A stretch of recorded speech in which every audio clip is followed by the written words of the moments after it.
بصوا ما شاء الله النتيجة ممتازة جدا زي قراقيش الأفران بالظبط. بصوا طلع تحفة ازاي. بسم الله بديت وعلى النبي محمد صليت عليه أفضل الصلاة والسلام. النهاردة أقدم لكم حاجة تحفة جدا، القراقيش السادة. مين فينا ما بيحبش القراقيش السادة اللي ريحتها بتملى الشارع قدام الأفران؟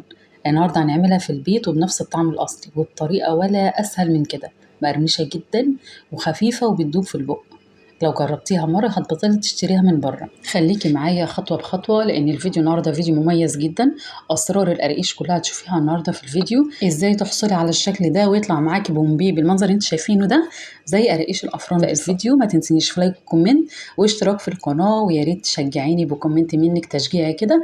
يلا نبدأ الفيديو ونصلي على الحبيب المصطفى عليه أفضل الصلاة والسلام. ويلا اولا نبتدي في مكوناتنا. واول حاجه هبتدي ان انا اجهز الخميره بتاعتي. انا هجيب هنا باكت من الخميره وهو مقدار تقريبا معلقه كبيره من الخميره. هنزلها في الكوبايه بتاعتي واحط عليها معلقتين كبار ونص من السكر. وبعد كده هضيف معايا نص كوبايه يعني حد المنتصف كده ميه تكون دافيه فتره جدا زي دمعه العين كده زي ما بنقول.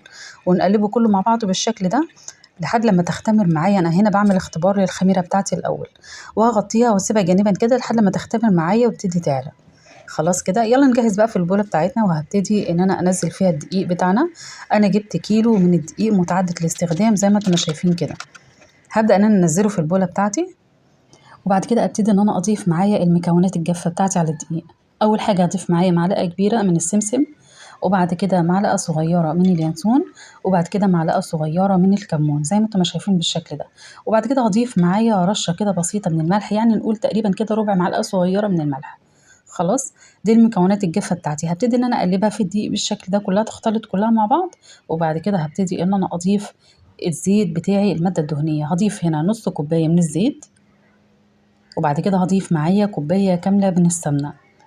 خلاص، السمنة بتاعتي بدرجة حرارة المطبخ، يعني لما تكونش حاطينها في التلاجة ونستخدمها هنلاقيها متجمدة. احنا عايزينها تبقى على جنب، لا نسيحها ولا اي حاجة، نحطها بس كده في المطبخ لحد ما تبتدي الحرارة بتاعتها تبقى هادية وابتدي ان انا استخدمها. خلاص، بصوا بقى هبتدي اخلط بقى المادة الدهنية السمنة والزيت مع الدقيق بتاعنا. اخلطها بمعنى ايه؟ ان انا مش هقلب كده وخلاص، لا انا هبتدي ان انا افرك كله مع بعضه بالشكل ده. بصوا المنظر ده زي عارفين طريقة ان احنا بنبث الدقيق، هو بالطريقة دي بالظبط. بحاول ان انا بستها يعني ايه، يعني اخلي كل الدقيق بتاعي يعمل زي حبيبات كده صغيرة من السمنة والزيت بتاعي.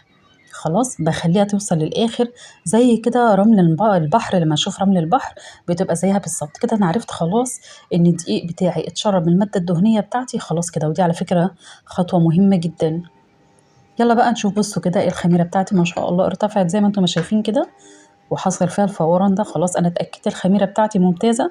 لو لقيتيها ما وصلتش المرحله دي تقدري في وقتها ان انت على طول سريعا كده تبتدي ان انت تجيبي واحده تاني وتبتدي تعملي عمليه التخمير قبل ما تضيفيها على الدقيق. خلاص، خلاص كده يلا نبتدي بقى ان احنا ننزلها كلها كده على الدقيق بتاعنا.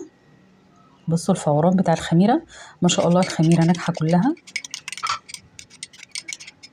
يلا بقى ابدا ان انا اقلبها كلها بالشكل ده. طبعا هي هتحتاج معايا ميه. هبتدي ان انا اجيب معايا من نفس الكوبايه، حامله كوبايه كده من الميه من نفس مكان الخميره بتاعتي، وهبدا ان انا اقلب. هضيف الميه بالتدريج، وخدي بالك احنا هنا مش بنعجن، احنا مجرد بس ان احنا بندخل المكونات كلها في بعضها، يعني ما تقعديش تعملي فيها عجن كتير كتير. خلاص كده لقيت ان هي محتاج معايا سوائل تاني. هامله كوبايه تانية من الميه، وهبتدي ان انا انزلها بالتدريج بالشكل اللي انتوا شايفينه ده. كل ما تحتاج سوائل هبتدي ان انا انزلها لحد لما تبقى ملساء معايا وطريه جدا بالقوام اللي احنا هنشوفه ان شاء الله دلوقتي. وخدي بالك معلومة مهمة جدا، أنا ليه أنا ضفت المادة الدهنية بتاعتي من السمنة بس أو زيت بس؟ لا، لأن الزيت والسمنة مع بعض بيدي كده قوام ممتاز جدا، يخلي القرقيش لما تيجي تمسكيها أو تيجي تاكليها تحس إن هي فيها كريسبي كده حاجة بسيط، والسمنة بتخليها لي ناعمة. يعني في الآخر بتاخدي كده قوام وحاجة كده جميلة زي القرقيش بتاعت الإفران بالظبط. ويلا بينا نرجع للعجينة بتاعتنا. وبعد ما عجنتها بالشكل اللي انتوا شايفينه ده، بصوا ملساء جدا. بصوا القوام بتاعها ده القوام اللي احنا عايزينه، تكون متماسكة وبس ما بتلزقش معايا. هنيجي نمسكها نفردها بالشكل ده، ما شاء الله قوامها حلو جدا. دي النتيجة اللي احنا عايزينها. خلاص كده هنبتدي بقى ان احنا نجمع العجينة بتاعتي كلها على بعضها بالشكل ده. واهم حاجة نلاحظ ان مفيش اي حاجة، يعني ان هي مش لازقة معايا في الكوع البولة بتاعتي. بصوا زي ما انتم شايفين كده كلها ما شاء الله لميناها كلها. خلاص هي كده قوامها حلو جدا وعرفناها بالطريقة دي. يلا بقى نغطيها عشان نسيبها تختمر معايا شوية، وطبعا في كل وقت حسب درجة حرارته.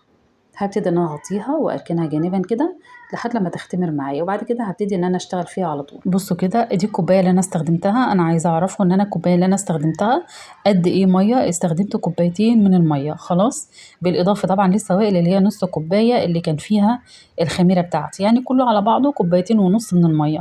وزي ما قلت لك كل دقيق بيختلف عن نوع دقيق التاني حسب الدقيق اللي هو بيتشرب السوائل. تمام، في دقيق ممكن ياخد اقل، في دقيق ممكن ياخد اكتر، عشان كده بقول لك خلي الميه بتاعتك السوائل تكون بالتدريج. اركنها بقى على جنب واسيبها لحد لما تختمر زي ما قلنا. بصوا ما شاء الله ارتفعت زي ما انتم شايفين كده، ما خدتش وقت معايا. ودايما دايما اقول لكم موضوع التخمير ده حسب درجه الحراره اللي احنا فيها حاليا، سواء كان في الصيف او في الشتاء. في الشتاء بتاخد معاكي وقت شويه، في الصيف بتختمر بسرعه. بصوا هبتدي بقى ان انزلها عندي على البلانشه. بصوا ما شاء الله اللهم بارك، العجينه ما شاء الله مرتفعه زي ما انتم شايفين كده. هبتدي ان انا افردها عندي بالشكل ده.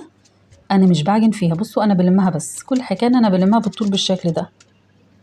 يلا بقى نقطعها على اجزاء بالمنظر اللي انتوا شايفينه ده. عملتها تقريبا على 5 قطع. هبتدي ان انا الباقي احطه في طبق واغطيه، وهستخدم واحده فيهم عشان نشوف احنا هنفردها ازاي. بصوا هبتدي ان انا افردها بالشكل ده. انا مش هفردها تبقى رفيعه خالص، انا هخليها الحجم بتاعها يكون متوسط. ومعلش سامحوني ان هي البلانش عماله بتتحرك معايا شويه. بصوا انا فردتها بالمنظر ده، الحجم بتاعها زي ما قلنا ما يكونش رفيع. وهبتدي ان انا المها. الطريقه دي بتخليها لك تطلع بومبي كده ومرتفعه زي القرقيش اللي هي بتكون في الفرن بالظبط، نفس المنظر. بصوا هلفها حبه، وبعد كده هبتدي انا اسكنها كده بصباعي، يعني ادوس على الاطراف عشان اخليها تمسك. بصوا كده بالشكل ده، شايفين؟ حاجه بسيطه جدا. واوصلها للاخر، والاخر هبتدي افرده طبعا بالمنظر ده. وهبتدي ان انا اقفل الاطراف. العجينه عايزه اقول لكم ما شاء الله اللهم بارك، العجينه جميله جدا طريه طراوه، ما اقول لكمش عامله ازاي. بصوا كده خلاص خلصتها وقفلتها كويس. هخلي التقفيل بتاعها من تحت، وهدوس عليها كده خفيف جدا بايديا. خلاص، لو تلاحظوا لو انا خليتها كده مكان ايديا الصوابع معلمه فيها، ايه بقى اللي انا اعمله؟ افرد عليها كده بالشكل ده، امشي عليها كده عشان السطح بتاعها من فوق يكون ملساء وناعم بالشكل اللي انتوا شايفينه ده. هساوي كده الاطراف بتاعتها بالقطاعه بتاعتي، وبعد كده هبتدي بقى ان انا اقطع. خلاص انا ظبطتها كده. يلا نقطع بقى قطع متساويه زي ما انتم شايفين. بصوا بتطلع لكم في الاخر نفس شكل القراقيش بتاعت الافران بالظبط. الارتفاع بتاعها اللي هو البومبي ده بيدي شكل جميل جدا. الطريقه دي هتنجح معاكي قوي قوي وهتحبيها جدا. بصوا كده هبتدي في صاج عندي، وهبتدي ارص بالمنظر ده، واخليه فواصل بينهم وبين بعض، كل واحده والتانيه فاصل كده صغير. خلاص يلا ارص بقى الصف التاني بالمنظر ده. كل واحدة أخلصها أبتدي إن أنا أحطها في الصاج بتاعي. هبتدي أعمل واحدة تاني برضه عشان تشوفوها كده سريعا كده. أفردها بالشكل اللي انتوا شايفينه ده، وبعد كده هاخد الأطراف بتاعتها وابتدي إن أنا ألفها. بصوا بالمنظر اللي انتوا شايفينه ده، وأسكن كده، وبعد كده أمشي تاني وأسكن تاني، وبعد كده أمشي لحد الأطراف، وبعد كده أضغط لحد لما أقفل العجينة بتاعتي كلها بالمنظر ده. الشكل كله اتقفل كده تمام. المنظر اللي أنا قفلته أخليه من تحت عشان الشكل بتاعها يبقى حلو. هبتدي ادوس عليها. بص مكان صوابعي باين ازاي؟ لا احنا مش عايزين الشكل ده، يبقى خلاص نمشي عليها كده. حاجه بسيطه جدا، السطح بتاعها يبقى ناعم، بس خدي بالك ما تدوسيش قوي عشان مش عايزينها ان هي تبقى رفيعه، عايزين حجمها يبقى متوسط. وابدا ان انا اقطع بالمنظر ده. بعد ما اقطع هبتدي بقى ان انا اساوي الاطراف من على الجوانب كلها، علشان ما يبقاش ليها اي اطراف كده طالعه منها. بصوا انا خلصت كله ورصيته. الحبه اللي انا عملتهم الاولانيين يبتدوا يخمروا معايا بالمنظر ده. هبتدي ان انا اسيبها على جنب تختمر، وادي الصاج التاني. هو عمل معايا صاج ونص. خلاص كيلو دقيق ما شاء الله رمى معايا كتير جدا. اسيبها بقى تختمر معايا شويه.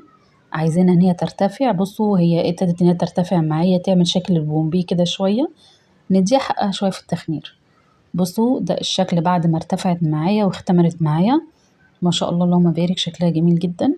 انتوا طبعا شايفين المنظر عامل ازاي. فاثناء الفتره دي هبتدي ان انا اشغل الفرن بتاعي وهي بتختمر معايا.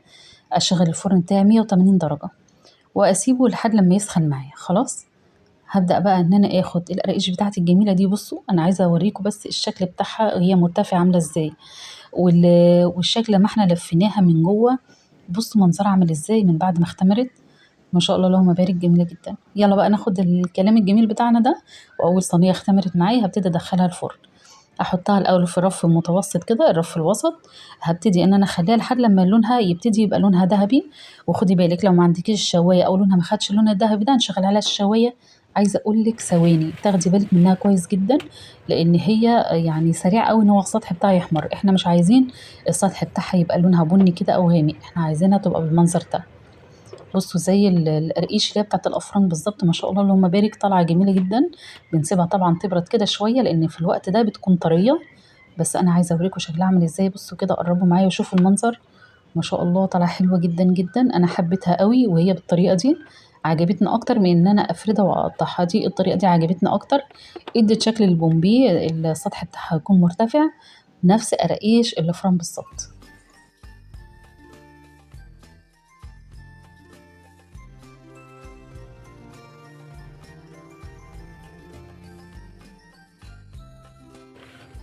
وتعالوا بقى نشوف النتيجة النهائية للقراقيش بتاعتنا شكلها عامل ازاي. ما شاء الله. عايزة اقول لكم كيلو دقيق رمى معايا كمية كتير زي ما انتم ما شايفين كده. بصوا كده الفراغات بتاعتها من على الجوانب، اللون بتاعها ذهبي زي ما انتم ما شايفين كده. القاعدة بتاعتها ما شاء الله نفس اللون. وده شكلها. بصوا بعد ما فتحتها بصوا عاملة ازاي. الفراغات بتاعتها معناها ان هي بتدي كده قرمشة جميلة جدا. ودي الكمية اللي انا عملتها بكيلو دقيق. اتمنى انتي تجربيه وتنفذيها بنفس الطريقة، هتطلع معاكي في منتهى الجمال. وما تنسيش تقولي في الكومنتات طلعت معاكي عاملة ازاي. اتمنى ان يكون الفيديو النهاردة عجبكم. ما تنسيش لايك وكومنت واشتراك في القناة ان شاء الله. مع السلامة.